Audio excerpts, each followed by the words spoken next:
नमस्कार, नई परख की राष्ट्रीय मुद्दा कार्यक्रम में आप सब लोगों का स्वागत है। हमारे साथ हर रोज की तरह ही प्रोफेसर अभय कुमार दुबे हैं और हम देश की राजनीति के बारे में चर्चा करेंगे। मैं कार्यक्रम को आगे बढ़ाऊँ इससे पहले मैं सभी दर्शकों से कहूँगा कि वे नई परख चैनल के साथ नियमित रूप से जुड़ें और अगर उन्होंने अभी तक इस चैनल को सब्सक्राइब नहीं किया है, तो इसे ज़रूर सब्सक्राइब करें और हमारे कार्यक्रमों को देखें, उस पर अपनी टिप्पणियाँ दें। अभय सर नमस्कार। नमस्कार। भारतीय राष्ट्रीय कांग्रेस ने अपना अधिवेशन अ, गुजरात में करने का फैसला किया जो कि आज से आरंभ हुआ।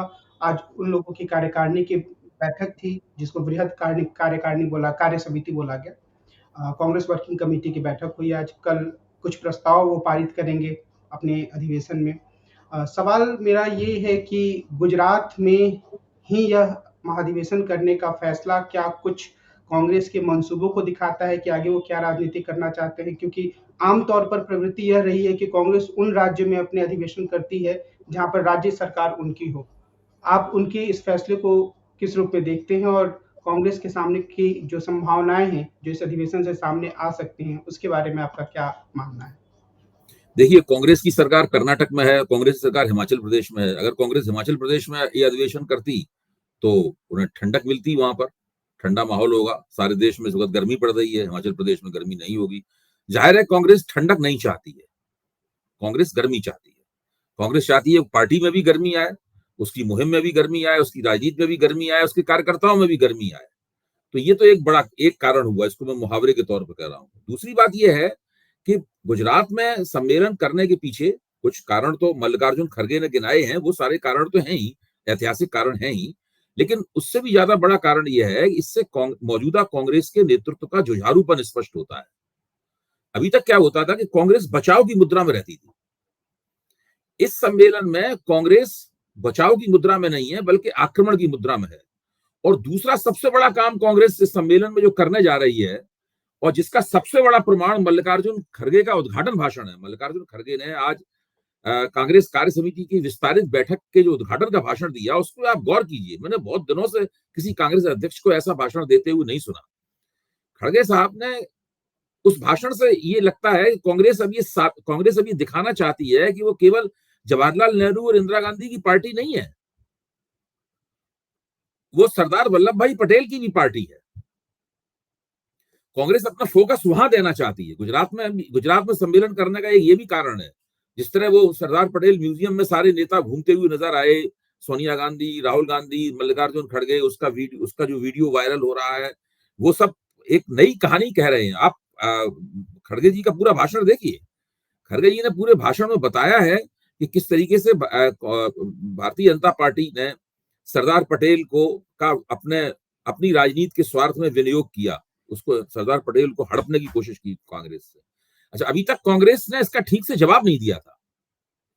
इस बार कांग्रेस इसका ठीक से जवाब देना चाहती है और कांग्रेस ये बता रही है कि जो पार्टी भारतीय जनता पार्टी के खिलाफ लड़ेगी सारे देश में और लड़ रही है सारे देश में, वो पार्टी सरदार केवल नेहरू और इंदिरा गांधी की पार्टी नहीं है, वो सरदार वल्लभ भाई पटेल की पार्टी है। और पटेल और नेहरू के बीच में कितने अच्छे संबंध थे और किस तरह के संबंध थे। बिल्कुल, खड़गे का भाषण ऐतिहासिक रूप से इस पूरी परिस्थिति को, पूरे समीकरण को पूरी तरीके से स्पष्ट कर देता है। तो ये पहली बार पिछले 10 साल में हो रहा है कि पटेल को लेकर कांग्रेस अपना अधिकार जता रही है कि ये कांग्रेसी थे। और बात सही भी है।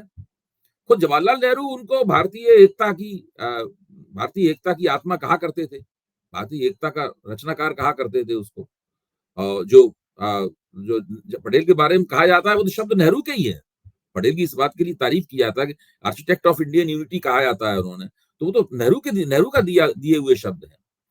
तो ये जो कांग्रेस ने मैं इस वक्त दिखाई पड़ा है, और मैं कल से इस बात को लगातार कह रहा हूं, ये सम्मेलन दूरगामी दृष्टि से दूरगामी रणनीति बनाने के मकसद से किया जा रहा है।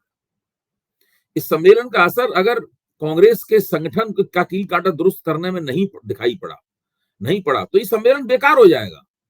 देखिए, किसी भी सम्मेलन में प्रस्ताव पास करना आसान होता है। बहुत पार्टियों के सम्मेलनों में बड़े बड़े प्रस्ताव पास होते रहते हैं, बड़ी बड़ी राजनीतिक सांगठनिक रिपोर्टें पढ़ी जाती हैं, उनके प्रस्ताव पास होते हैं, तो वो बात बनती नहीं है उससे। अब इसमें देखिए, कांग्रेस ने जो संघर्ष करने का आह्वान किया है उसके जो 6-7 बिंदु हैं, अगर आप उसमें देखें तो उसका जो सब में एक ही शब्द समान है, संघर्ष और लड़ाई, संघर्ष और लड़ाई, संघर्ष और लड़ाई।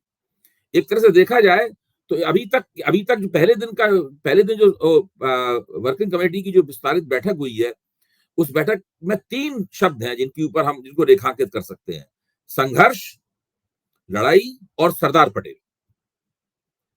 पूरी बात इन्हीं के इर्द गिर्द हो रही है और ये भारतीय जनता पार्टी के लिए बहुत बड़ी चुनौती है। देखिए, भाजपा कांग्रेस के काफी कमजोर हो जाने के बाद में भी भाजपा ने कांग्रेस के ऊपर अपना हमला कभी नरम नहीं किया, क्योंकि भाजपा और उसका नेतृत्व, उसके रणनीतिकार जानते हैं कि भाजपा जरा सी फिसली, कांग्रेस ही सत्ता में आएगी और कोई सत्ता में नहीं आएगा। और कांग्रेस ने पिछले चुनाव में अपनी सीटें दूनी भी कर ली। ये ठीक है, कुछ वो विधानसभा चुनाव हार गई उसके बाद में, इसलिए उसका जो मोमेंटम था, जो उसमें रफ्तार पकड़ी थी कांग्रेस ने, वो रफ्तार कुछ कमजोर हो गई। लेकिन मुझे लगता है कि अहमदाबाद में जो कॉन्क्लेव हो रहा है, नेशनल कॉन्क्लेव हो रहा है, इस कॉन्क्लेव के पीछे मुख्य मकसद दूरगामी संघर्ष के लिए तैयारी करना है, सरदार पटेल की विरासत को रिक्लेम करना है, दोबारा उसको हासिल करना है, भाजपा के हाथ से उसको छुड़ाना है। ये दिखाना है कि भाजपा उस लायक नहीं है कि सरदार पटेल की विरासत को ले सके। तीसरी बात यह है कि वो जिला स्तर से, जैसे कि मैंने कल भी कहा था, आज मैं फिर कह रहा हूं कि जिला स्तर के नेताओं के 3 दिल्ली में सम्मेलन करने के बाद में उसका जो इनपुट मिला है, उसके बाद ये हो रहा है अधिवेशन।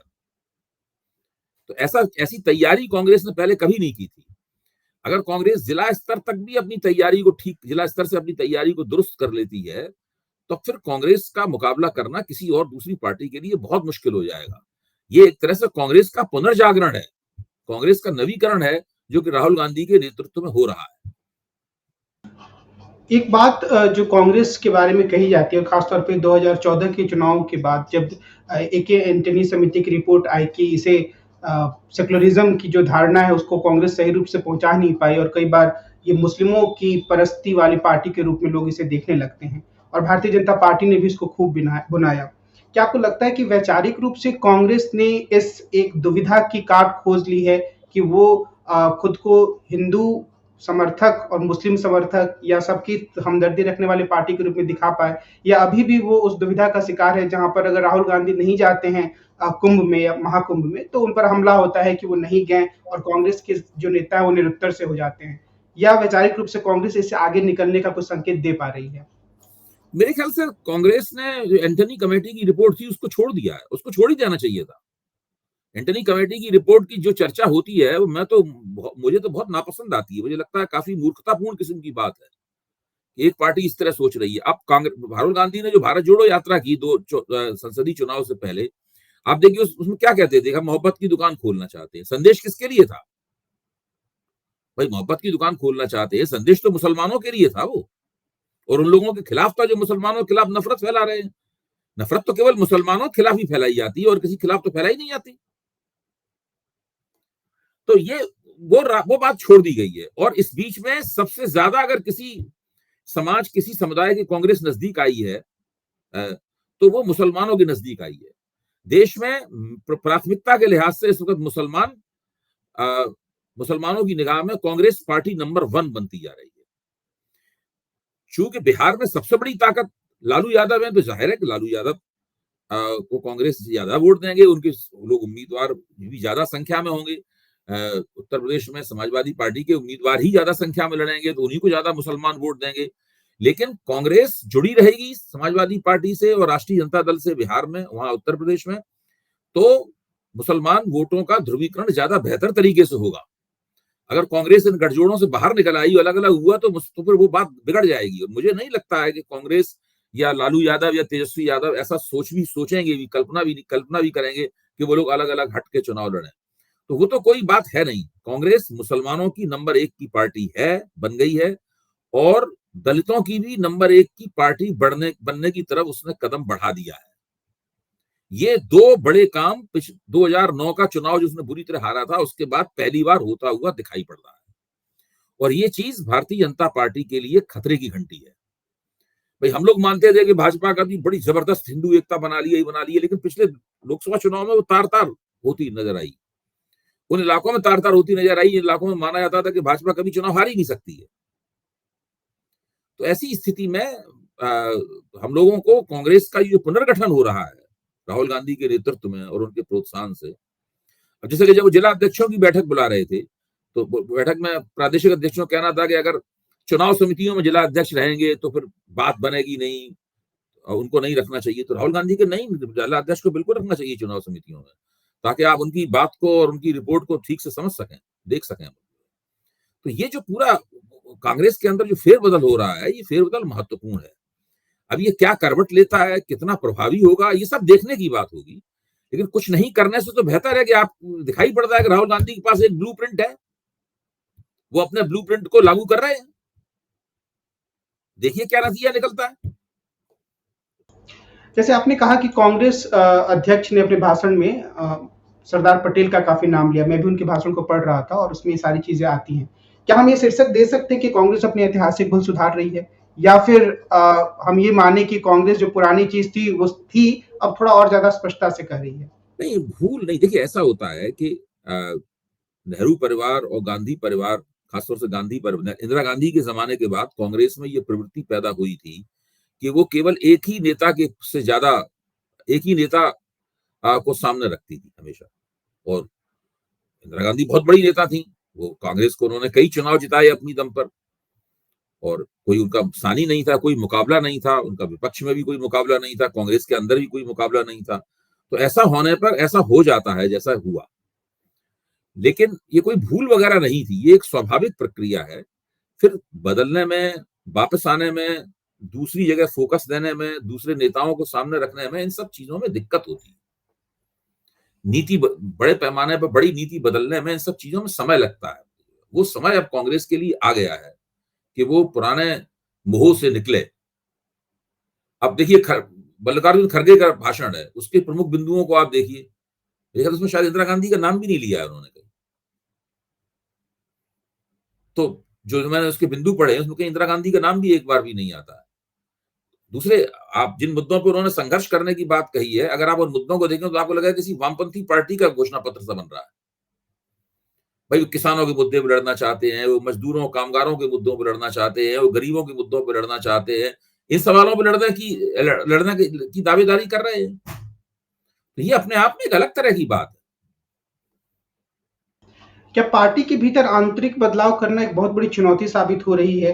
क्योंकि मैं आज देख रहा था कि जो पुराने नेता हैं, वो काफ़ी मजबूती से वहाँ मौजूद हैं, जो उनकी विस्तृत कार्यकारिणी की बैठक थी। तो क्या ये एक ऐसी चुनौती है जिससे बाहर निकलना कांग्रेस के वर्तमान नेतृत्व के लिए काफ़ी कठिन है? जैसे मध्य प्रदेश में कमलनाथ हैं, तो उनको कैसे हटाएँ? या फिर जो हरियाणा में हैं नेता अभी, उनको कैसे, पूर्व भूपेंद्र सिंह हुड्डा। मुख्यमंत्री भूपेंद्र सिंह हुड्डा, वो भी बने हुए हैं और विपक्ष का नेता कोई घोषित नहीं हो पा रहा। तो क्या ये कांग्रेस की सबसे बड़ी चुनौती है? देखिए ये चुनौतियां होती ही हैं। जो नेता लंबे अरसे से कांग्रेस में हैं, बहुत दिनों से सेवा कर चुके हैं, उनका रिकॉर्ड कैसा भी हो, अब आप उनके साथ क्या सलूक करेंगे? कभी किसी ने कल्पना की थी कि लाल कृष्ण आडवाणी को मार्गदर्शक मंडल में डाल दिया जाएगा भारतीय जनता पार्टी के? अब अरुण शौरी मार्गदर्शक मंडल में होंगे, यशवंत सिन्हा मार्गदर्शक मंडल में होंगे। तो ये सब मुश्किल होता है किसी पार्टी में, जब बड़ा नेतृत्व उभरता है धीरे धीरे करके, ये सब भी होता है। ये भी तब कर पाए जबकि नरेंद्र मोदी को उनके नेतृत्व में स्पष्ट बहुमत मिल गया। अगर स्पष्ट बहुमत नहीं मिलता तो ये मार्गदर्शक मंडल भी नहीं बनता। जो मार्गदर्शक मंडल स्पष्ट बहुमत की वजह से बना था। तो अगर राहुल गांधी को चुनाव में ज्यादा बड़ी सफलता प्राप्त हो गई तो फिर वो इन नेताओं को भी निपटा देंगे, उनके लिए आसान होगा निपटा देना इन नेताओं को। फिर दिग्विजय सिंह, कमलनाथ, इन सब लोगों का नाम सुनाई देना धीरे धीरे बंद हो जाएगा। ये सब लोग एक तरह के भले ही न चाहते हुए भी एक रिटायरमेंट में धकेल दिए जाएंगे। तो ये सब होगा, लेकिन जिम्मेदारियों के बंटवारे में से ही इन लोगों के सामने स्पष्ट हो जाएगा कि इनके ऊपर अब कांग्रेस को भरोसा नहीं। जो कांग्रेस की जो एक पूरी कार्यप्रणाली में बदलाव हम देख रहे हैं, वो काफी तक बिहार में भी नजर आता है। कन्हैया कुमार एक यात्रा पर निकले हुए हैं, वो कितनी लोगों को आकृष्ट कर पा रही है, ये एक विवाद का मसला हो सकता है। राहुल गांधी वहां पर गए और पप्पू यादव को भी कांग्रेस के अधिवेशन में बुलावा आया है। क्या आपको लगता है कि कांग्रेस बिहार में सही ट्रैक पर है या फिर उसकी ये सारी गतिविधियां आरजेडी को थोड़ा चौकन्ना करेंगी, डराएंगी और गठबंधन में के लिए खतरा पैदा हो सकता है? भाई देखिए, सबसे पहले बिहार में ही चुनाव होगा, तो सबसे ज्यादा गतिविधियां तो बिहार कांग्रेस में ही दिखाई पड़ेंगी। ये कोई आरजेडी को चौंकाने के लिए की गई गतिविधियां नहीं है। अगर कांग्रेस अपने आप को गतिशील नहीं करेगी बिहार पे, और ऐसे नेता जो कि कांग्रेस की निगाह में थोड़े अच्छे मजबूत हैं, जिनका अपना कोई आधार है या आधार होना चाहिए, पप्पू यादव ऐसे नेता हैं जो अकेले दम पे अपना चुनाव जीतते हैं। भाई एक बार नहीं, कई दफे जीत चुके हैं चुनाव। इस बार भी आरजेडी उनसे प्रसन्न नहीं था, लेकिन उन्होंने तो चुनाव जीत के दिखाया अपना, पप्पू यादव ने। कन्हैया कुमार ऐसा नहीं कर पाए, लेकिन कन्हैया कुमार में कांग्रेस भविष्य की संभावना देखती है। तो जो आदमी मेहनत कर रहा है, सड़क पे है, उसका साथ तो देना ही पड़ेगा। कहने के लिए जब तक आदमी कामयाब नहीं हो जाता, उसके बारे में तरह तरह की बातें कही जाती हैं कि भाई ऐसा नहीं कर पाएंगे, ऐसा नहीं कर पा रहे। इससे क्या फर्क पड़ता है? पार्टी को तय करना पड़ेगा कि उसे अपना किस घोड़े पे अपना दांव लगाना है। अब पप्पू यादव हैं, कन्हैया कुमार हैं, कहीं ना कहीं नेतृत्व करने के लिए लोग चाहिए। कहां से आएंगे लोग? एक सवाल सोशल मीडिया पे छिड़े एक वाद विवाद से है। कांग्रेस के नेता जो पवन खेड़ा हैं, उन्होंने एक अपने बयान में ये कह दिया कि जो लोहिया हैं और जयप्रकाश नारायण हैं, वो इस बात के लिए जिम्मेदार है कि जो दक्षिणपंथी शक्तियां हैं वो सामने आए। ये वाद विवाद में कई बार ये बातें सामने आती रही हैं। जो सोशलिस्ट लोग हैं अब उसका जवाब ये कह के दे रहे हैं कि नेहरू ने 1963 में असल में आरएसएस के लोगों को बुलाया था 26 जनवरी के परेड में। मेरा सवाल आपसे ये है कि चूंकि आप भी उस दौर में काफी सक्रिय रहे हैं और उसके बाद भी आपातकाल के दौरान उसके बाद भी, तो क्या ये आरोप आपको सही लगता है कि चौकन्ने नहीं थे लोहिया पहले और बाद में जयप्रकाश नारायण, जिसके कारण भारतीय जनता पार्टी को मजबूती मिली? और कांग्रेस को क्या इस विवाद को आगे ले जाना चाहिए या एक ये ऐसा मसला जो प्रासंगिक नहीं है और इस पर बातचीत नहीं होनी चाहिए? देखिए, जो गैर कांग्रेसवाद का प्रकरण है भारतीय राजनीति में, ये दरअसल जो कुछ भी हुआ है वो गैर कांग्रेसवाद के कारण हुआ है। कांग्रेस का इस देश की राजनीति के ऊपर इतना जबरदस्त प्रभुत्व था कि उस प्रभुत्व को तोड़ने के लिए सारी गैर कांग्रेस शक्तियों को एक मंच पे लाना जरूरी था। बिना उसके कांग्रेस को पराजित नहीं किया सकता था। ये काम डॉक्टर लोहिया ने किया। उन्होंने ये क्यों नहीं, वो जो पवन खेड़ा साहब ये क्यों नहीं बताते कि जब डॉक्टर लोहिया जनसंघ को लाए अपने साथ में, तो उसके साथ में सीपीआई को भी साथ में लाए। भाई उत्तर प्रदेश की जो संयुक्त विधायक दल सरकार थी, उस संयुक्त विधायक दल सरकार में केवल जनसंघ के ही लोग, केवल ऐसा नहीं थी जनसंघ के ही लोग हों, उसमें सीपीआई के लोग भी थी। उसमें कांग्रेस से टूटी हुई शक्तियां नहीं थी। चरण सिंह कहां से आए थे? वो तो कांग्रेस से ही निकल के आए थे। अब जयप्रकाश नारायण को देख लीजिए। क्या जयप्रकाश नारायण 1977 की लड़ाई कांग्रेस से निकले हुए लोगों के बिना जीत सकते थे? हेमवती नंदन बहुगुणा कौन थे? जगजीवन राम कौन थे? ये सब लोग कांग्रेस से ही निकल के आए थे। तो ये बात को पूरे परिप्रेक्ष्य में रख के देखना पड़ेगा। अब हिंदुस्तान में इंदिरा गांधी ने इमरजेंसी लगाई, सारे विपक्ष को उठा के जेल में डाल दिया, तो स्वाभाविक था उनके खिलाफ एक व्यापक विपक्षी एकता बनती, और वो एकता बनी उनके खिलाफ। वो एक खास तरह की परिस्थिति थी।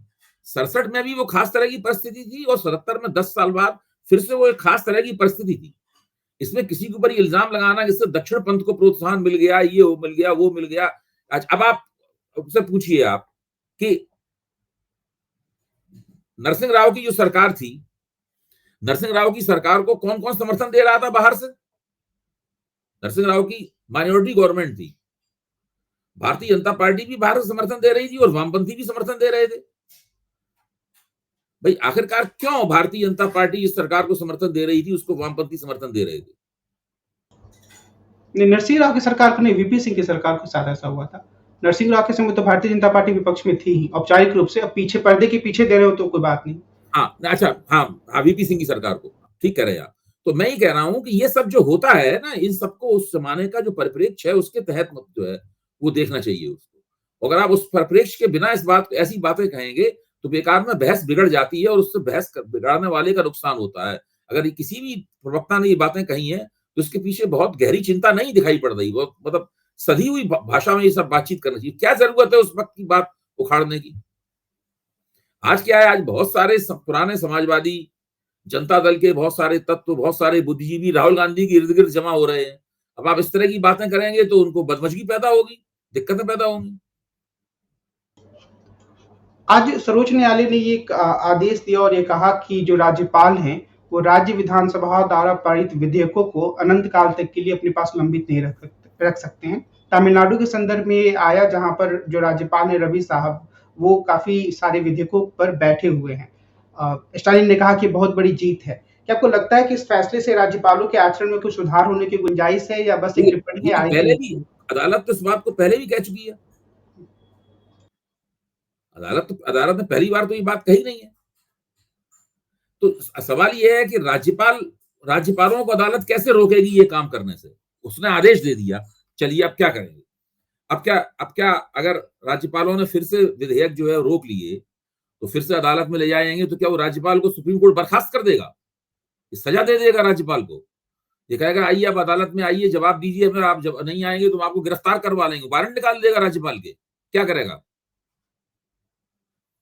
देखिए, जब कोई सरकार जब इन सब बातों का उल्लंघन करने पे आमादा हो, तो उसको कोई नहीं रोक सकता। जब तक अगर उसकी आंख में हया शर्म है कि सुप्रीम कोर्ट ने भाई इसके खिलाफ आदेश दे दिया, हम दोबारा इस तरह की बात करते हुए ना पकड़े जाएं, हमारी बेइज्जती हो जाएगी, इतिहास में हमारा नाम चमकते अक्षरों में नहीं लिखा जाएगा। जब तक इस प्रकार की हया शर्म है तब तो है, इस प्रकार की हया शर्म तो यहाँ कोई है नहीं। तो ये एक तरह का विपक्ष के पास कहने वाली बात हो गई कि देखिए आप गलत काम कर रहे हैं। लेकिन आप ठीक है, इस आदेश से मान लो कुछ उन्होंने बिल रोक रखे होंगे, वो जल्दी बिलों को आगे बढ़ा देंगे। फिर दोबारा नए बिल रोक लेंगे, तब आप क्या कर लेंगे? फिर आप जाएंगे हाई कोर्ट में, क्या फिर करेंगे आप? तो ऐसा तो है नहीं कि सुप्रीम कोर्ट ने कहा होगा अगर आपने अगली बार बिल रोका तो हम आपको आपकी खाट खड़ी कर देंगे। सुप्रीम कोर्ट ऐसा कर भी नहीं सकता है शायद, उसकी नहीं कर सकता। देखिए, इसीलिए मैं कहता हूं लोकतंत्र की क्वालिटी सुनिश्चित करने के लिए हमेशा सुप्रीम कोर्ट की तरफ देखते रहना मुनासिब नहीं है। न्यायपालिका की अपनी सीमाएं हैं। न्यायपालिका उस सरकार के लिए उस शासन प्रशासन को सुधार सकती है जो सुधरने के लिए तैयार है। सुधरने के लिए तैयार नहीं है, हाई कोर्ट के आदेश जो होते हैं वो लखनऊ में जो बीजेपी सरकार ने जो आक्रामक होर्डिंग लगवाए होते हैं उनको तक तो हटाती नहीं है बीजेपी सरकार। क्या कर लेगा अदालत? क्या कर लेगी अदालत? हम आज की अपनी बातचीत को इसी बिंदु पर विराम देते हैं। हम कल फिर मिलेंगे और देश की राजनीति के बारे में प्रोफेसर अभय कुमार दुबे से बातचीत करेंगे। कार्यक्रम को समाप्त करने से पहले मैं एक बार फिर से सभी दर्शकों से कहूंगा कि वे हमारे चैनल के साथ नियमित रूप से जुड़ें और नई परख को जरूर सब्सक्राइब करें। आज की बातचीत के लिए सर आपको बहुत बहुत धन्यवाद। नमस्कार।